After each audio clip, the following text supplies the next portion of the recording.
Толғанай үнемі ақшаны үнемдеуге тырысатын, бірақ әрқашан оның жолы болмады. Кейде ол дүкенге барып, жолда әмиянын жоғалтып алады. Күйеуі оған ылғи былай деп айтады: «Сен оны неге мойныңа байлап алмайсың? Мүмкін сол кезде ақшасыз қаламыз деп алаңдамайтын едік». «Иә, сен де айтады екенсің. Оны қалай мойныма байлап аламын?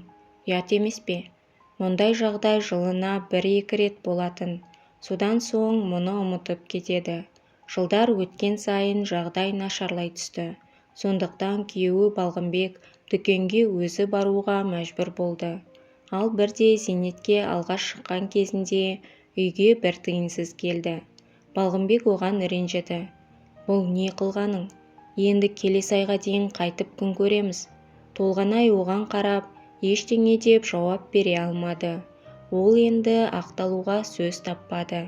Бірақ кейін күйеуінің ашуы басылған кезде ғана зейнеткер оған не болғанын айтып берді.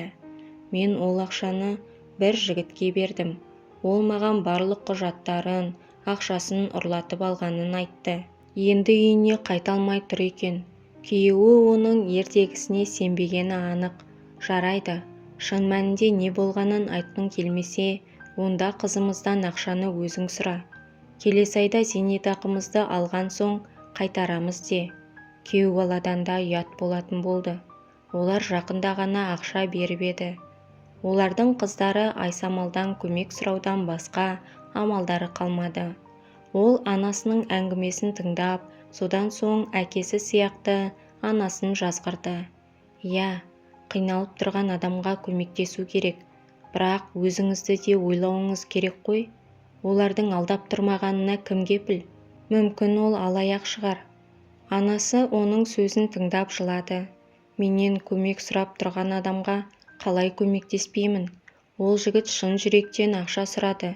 Егер мен бір нәрседен күмәндансам, оған ақша бермес едім». Қызының енді айтарға сөзі болмады. Анасына келесі айға дейін жететін тағы да ақша берді. Енді бермегенде қайтеді? Қыз болған соң өз қолына алып баға алмаса да ылғи ақшалай көмектесіп тұрады. Ақшаны күйеуіне айтып бір береді, содан соң айтпай тағы бір береді. Ол анасының жүрегі жұмсақ, мейірімді жан екенін жақсы біледі. Бір кездері көмек қажет болғанда оған тек жақын құрбысы ғана көмектескен еді. Басқа ешкім көмек қолын созбады. Ол өзінің қолында бар ақшасының бәрін берді. Дәл сол кезде ғана Айсамал тек саған шынайы сенетін, сенім арта алатын адамдардың ғана көмектесетінін түсінді. Бұл жігіт анамның танысы болмаса да, ол ізгі іс жасады. Толғанай үйіне оралып, күйеуіне ақшаны берді. «Міне ақша. Енді менің мазамды алмайсың деп үміттенемін. Мен ақымақтық жасағанымды білемін. Бірақ мен ол жігіттің шынымен де сол сәтте ақшаға мұқтаж болғанын жүрегіммен сездім». Бұл оқиға бірте-бірте ұмытылды. Құрметті тыңдарман, менің видеоларымды 74% адамдар каналға тіркелмей көреді екен. Өтінемін, еңбегімді бағалаңыз. Каналға тіркеліп, әңгімені соңына дейін тыңдаңыздар. Тілі жоғалған ұлттың өзі де жоғалады. Қазақша каналдардың көбеюіне өз үлесіңізді қосыңыз. Саяжай маусымы басталды. Зейнеткерлер біраз уақытқа қаладан тыс жерге көшіп келді. Міне, енді Балғынбек тыныш дем ала алды. Баратын жер жоқ, жақын жерде дүкен бар. Оған егер қажет болса, өзі-ақ барып келеді. Толғанай бау-бақшаға қарап жүргенде бәрін ұмытып, енді оған ақша жоғалту әсер етпейтін сияқты көрінді. Кем дегенде ол енді ешқайда бармады. Ал әмияны күйеуінде. 2 күннен кейін қыздары Айсамал отбасымен оларға келді. Айсамалдың күйеуі мен әкесі су ақпасын деп үйдің төбесін жапты. 2 сағаттың ішінде олар жұмыстарын бітіріп үйге кірді. Әйелі ет асып, қызы салат дайындап қойыпты. Барлығы қуана-қуана тамақтанды. Сол кезде Айсамалдың күйеуі: «Сізге бәрі үнемі ақша жоғалтқаныңыз үшін ұрсады ғой. Кеше ғана Айсамалда ақшасын ұрлатып алыпты. Мен оған ылғи айтамын. Жоқ, ол бәрін білемін, мені үйретудің қажеті жоқ деп тыңдамайды. Қайта менде артық ақша болғаны жақсы болды.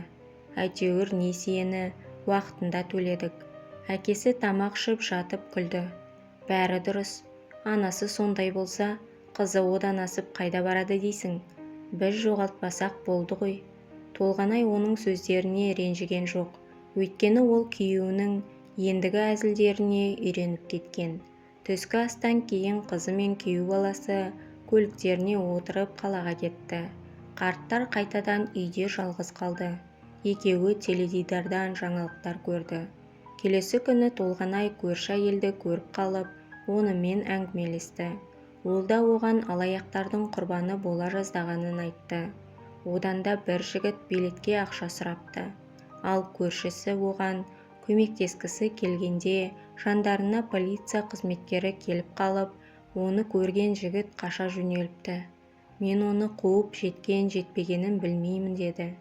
Бірақ зейнеткер сол кезде ғана оның алдында алаяқ тұрғанын түсініпті. Қайта тәртіп сақшыларының келіп қалғаны жақсы болды.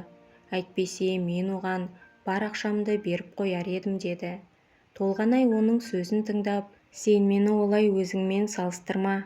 Мен шын мұқтаж адам мен алаяқтарды ажырата аламын. Мен көмектескен жігіт шын мұқтаж болды. Мен алданып қалған жоқпын. Ол маған бір күні алғыс айтатыны сөзсіз.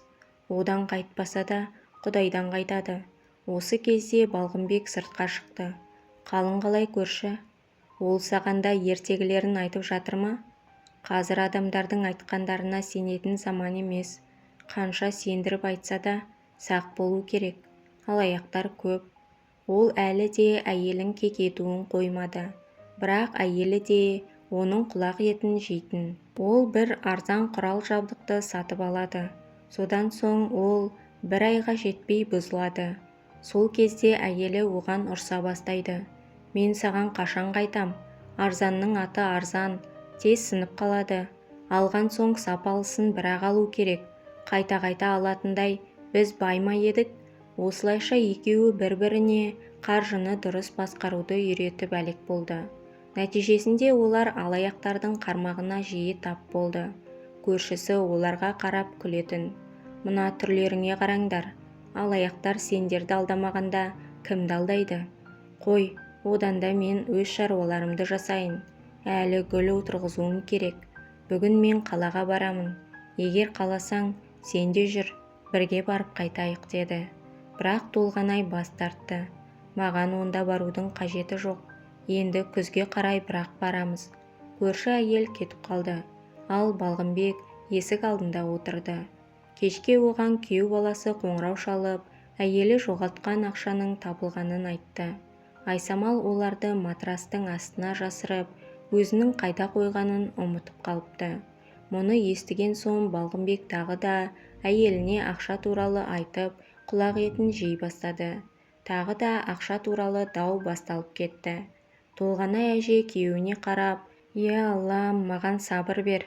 Егер ол жігіт бір күні келіп, ақшаны қайтарса, сол кезде сен менен қалай кешірім сұрайсың?» деп әйелі оған ренжіді. Сол күні түнде Толғанай әже түсінде шынымен де сол жігіттің келіп, оған ақша әкеліп бергенін көрді. Ол оған берген соманы емес, одан да көп ақша беріп жатты. Бұл түс нені білдіреді? Ол бұл туралы күйеуінен сұрауға қорықты. Сондықтан көршісімен кеңесуді шешті. Ол ылғи сондай нәрселер туралы кітаптар, журналдар оқитын еді. Балғынбек дүкенге кетті. Ал Толғанай әже осы сәтті пайдаланып, көрші әйелдің үйіне барды. «Кел, төрлет, ішке кір, шай іш. Жалғыз өзім болған соң ештеңе батпай, шай іше алмай отыр едім, жақсы болды ғой». Бірақ зейнеткер әйел оған қолын бұлғап, «Жоқ, менің сенімен шай ішіп отыратын уақытым жоқ. Маған сенің кеңесің қажет. Білмеймін деп айтушы болма», деді. «Жарайды, сонда да ішке кіріп сөйлесейік». Олар орындықта отырды. «Мен түріңнен байқап отырмын, маңызды нәрсе айтатын сияқтысың», деді көрші әйел. Толғанай оған оны не мазалайтынын қысқаша айтты. Ой, мен бұл жігітті түсімде көремін деп ойламадым. Жаратқан ием маған оны әдейі жібергендей сезіндім. Ол адамды менің алдыма жіберіп, мені тексергісі келетіндей көрінді. Көрші әйел күлді. Сен не айтып отырғаныңды білесің бе өзің? Мұны кім жасайды? Періштелер көктен түсіп, саған емтихан тапсыртты деп айтқың келе ме? Менің күлкімді келтірмеші. Бұл жігітпен кездесуің кездейсоқ жағдай болды. Зейнеткер де оның айтқанымен келісетін еді, бірақ оның басында басқа ойлар болды. Ол жігіттің жұрттар айтқандай алаяқ екеніне сенгісі келмеді. Ол сол күні өзінің ғана емес, күйеуінің де зейнетақысын алып келе жатқан еді. Ал ол барды да еш ойланбастан бар ақшасын бейтаныс адамға бере салды. Сондықтан оған күйеуі күңкілдеді. Өйткені оның ақшасы да кетті. Көрші әйел оған қабағын түйіп, сен бұлай ойлап асыра сілтеп отырсың. Иә, мен Алланың өте әділ екенін білемін. Егер бір жақтан оңай олжа келсе, онда ол басқа жақтан азаяды. Бірақ сенің жағдайың басқа. Сен жай ғана оған көмек қолын создың. Толғанай өз үйінің есігінің ашылғанын естіп, жарайды онда, күйеуім келді. Мен үйге барайын. Әйтпесе қазір маған уақытылы шай бермей басым ауырды деп жүрер, деп ол үйіне кетті. 2 айдан кейін олар күйеуімен бірге қалаға қайтып оралды. Айсамал ата-анасымен кездесіп, көп банка жаптыңыздар ма? Жертөлені толтырып қойған шығарсыздар, деді. Әкесі оған қарап, сен де келіп көмектеспедің бе? Үйде отыра бермей. Анаң екеуміз жаз бойы бел жазған жоқпыз. Толғанай оның иығынан түртіп қалды. Ой, қоя бер, көп сөйлемей. Бел жазғам жоқ дейді ғой. Мына мен шынымен де бақшадан шықпадым. Ал сен тек жемістерді жеуге үлгірдің. Мен айтпасам істемейді. Қызы күлді. Содан кейін заттарды алып пәтерге кіргізуге көмектесті. Үйдің іші тып-тыныш, тап-таза. Зейнеткер әйел алдымен гүлдеріне қарады. Менің көршім алтын ғой, гүлдерімді суаруды ұмытпапты. Оған тапсырып кеткенім қандай жақсы болған. Балғынбек әйелінің артында келе жатып, сенің бұл гүлдеріңді ауылдағы Нартайдың ешкілеріне апарып беру керек еді. Олар қуанып қалатын еді. Әйелі күйеуінің мұндай әзіліне ештеңе деп жауап бермеді. Бұл өсімдіктер бізге таза ауа сыйлайды. Ал сен бұрынғының шалдары сияқты үнемі күңкілдейді де жүреді екенсің. Одан да барып заттарды жинай бермейсің бе? Әлі жүрсің мұнда, деп ұрысты. Күйеуі сөмкелерін босатып жатқанда Толғанай әже көршісіне барды. Ол олар үйде болмаған кезде біреулер іздеп келмеді ме екен деп білгісі келді. Бірақ көрші әйел Карина күдікті ешкім келмеді деп сендірді. Содан соң әйел тынышталды.